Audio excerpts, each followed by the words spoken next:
Hello, my name is Jim South. I'm a police officer with the City of St. Anthony. I'm also a CIT instructor for the Barbara Schneider Foundation.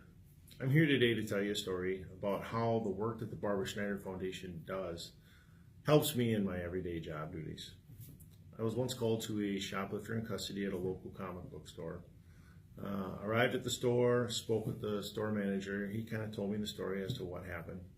I saw a young 16-year-old girl sitting in the office and went over and spoke with her. She was a little distraught, little teary-eyed, which is kind of to be expected as she was just arrested. And I spoke with her for a while.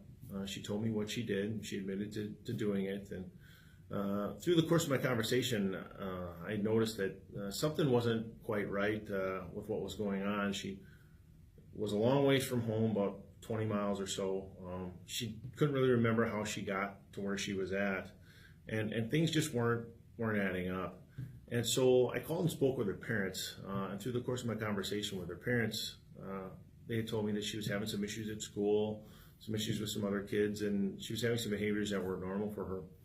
And they had never brought her in to have her evaluated or anything like that, so they didn't really know if she had any mental health issues. So I made arrangements for her to get home and suggested that maybe we contact the local crisis team to meet them at their home so they could have an evaluation and then maybe move forward and find some alternatives or some resources for them to use.